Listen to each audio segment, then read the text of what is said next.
Hi everyone, and welcome to Noodle Journey, where today we'll be looking at an offering from Nongshim that I didn't see until recently. This is their Guksu with beef bone extract. So I have a lot of noodles on my plate to eat and review, but I cannot resist a sale. And yeah, a 4-pack of these was on sale for $3.99, down from $5.99 one of the last times I went to my favorite Asian market, and so here we are. If you don't have an Asian market nearby and want to buy this, check your nearby Walmart, of all places, because one of the ones near me also sells this for $8. Oddly enough, I can't find this variety on Amazon though. Weird. Some other Asian online storefronts or eBay might have it though, so look around if you're curious, just don't get price gouged, please. I think this might be a fairly new product from last year, so that might have something to do with it. So the packaging tells me that these noodles are inspired by a Korean soup called Nongshim Guksu, which is typically a dried beef or seafood broth with thin noodles. It goes on to say that the noodles themselves are infused with beef bone extract, and the umami dashi flavor of the broth is derived from oysters, seaweed, and anchovy with a hint of chili pepper. Sounds fantastic. And here, before I bought this, I had assumed this was more or less plain old beef soup. I mean, I like surprises. How beefy this is remains to be seen. The sodium count for a single bag of this is 1,930 milligrams, or 84% of your daily allowance. And yes, they're being a little sneaky by claiming half a bag as a single serving. This is kind of a light bag too, so I can't imagine the average noodle eater is going to be splitting this into 2 portions.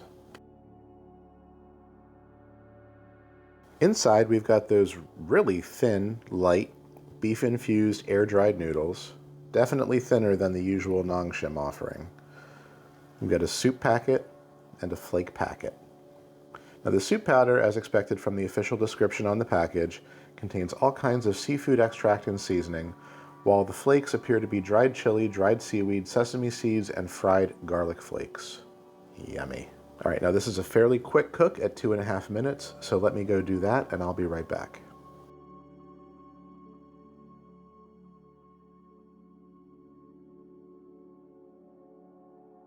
All right, the noodles and soup are done. The flakes are explicitly stated in the instructions to go in after this is cooked, so let's do that.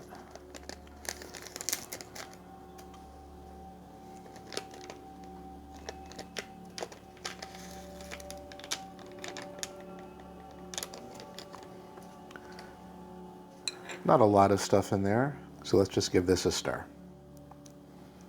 All right, here we go. A little modest looking, and the smell is not what I expected at all, but I do like the way it smells. If it tastes the way it smells, this is going to be something very interesting, so let's try this.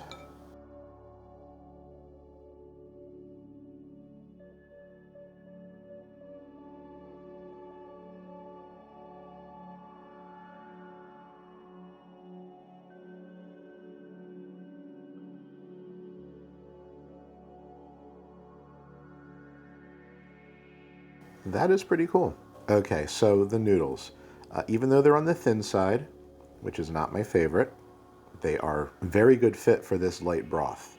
However, if you're expecting them to taste beefy on their own based on the package description, no, not really. They don't taste any appreciably different from a normal Nongshim noodle, except for the fact that they're air dried and not fried, so they're a little lighter. I usually default to an 8 out of 10 for Nongshim's noodles in my reviews, but these being a little thinner and still a great texture from the air drying, plus there's no noticeable oily aftertaste due to that, I'm actually going to give the noodles an 8.5 out of 10. They're very good.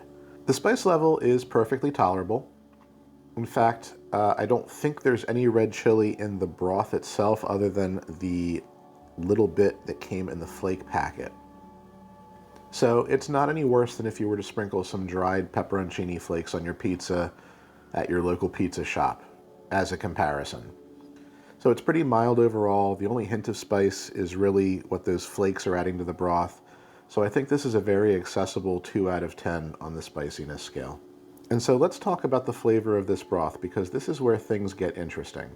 Looking at this packaging, with the brown coloring and the beef bone so prominently displayed on it, and the umami dashi part close by, you would think that this is a beefy soup with a little seafood sweetness going on. And you would be wrong. Not even close. There is very little beef flavor in this, if any. The broth is very much a briny, fishy, shellfishy, dashi affair. 100%. Now, dashi, if you've never cooked with it or eaten it before, is typically made from seaweed and bonito flakes, aka dried fermented fish flakes. It's what your typical miso soup base probably is at your local sushi restaurant before the miso paste goes in. And this is that, but with a definitely noticeable slant towards shellfish, which is almost certainly the crab and mussel extract that I noticed in the ingredients. So it's a little bit sweeter and earthier than a typical dashi broth. And on top of that, that dried packet added some extra flavor. Umami from the seaweed, a little hit of garlic from the garlic flakes, a little crunch from the sesame seeds. I have a largely American audience, and so the closest way I can describe this for all of you is if you've ever gone to an Italian restaurant and ordered a white sauce pasta with mussels or even clams, this is kind of a Korean version of that in soup form. I don't find it remotely beefy in flavor, and so I think that the packaging on this is terribly misleading to someone who doesn't know what dashi or guksu is, which, yeah, I didn't know what guksu was till I researched my introduction for this episode. But with all that being said, I think this is absolutely delicious. It's just not what I anticipated. I love shellfish, I love dashi, and combined with the subtle enhancements brought on by the dried flakes and the air-dried deliciousness of these noodles, I think the whole flavor of this is excellent. But it is certainly fishy, and this is not going to be for everyone, and so I'm going to award this an 8 out of 10 overall. This was an unexpected surprise. Going into this, I felt certain that I was going to experience a more brown broth version of Nongshim's American-manufactured neogori, and instead I find it something completely different, but with remarkable flavor. I really do think Nongshim screwed the pooch on the packaging here, and so I'm expecting sometime in the near future an avalanche of bad reviews on Walmart.com from people who thought they were getting beef soup and got this instead. So, don't buy this if you want beef soup. There's plenty of other beef soups out there. Do buy this if you want a robust shellfish-forward broth with some really nice thin noodles. If you like mussels, I think you'll like this. That's all for now. Since we're talking about unexpected packaging, have you ever bought some noodles where the packaging completely misled you on the flavor? Was it a bad experience or was it a pleasant surprise? Let's talk in the comments. I'd love to hear your stories. And as always, please also comment if you've tried this before or if you have any questions for me. This has been quite a fun episode for me, and I hope for you too. So remember to like and subscribe to continue on this crazy noodle journey with me.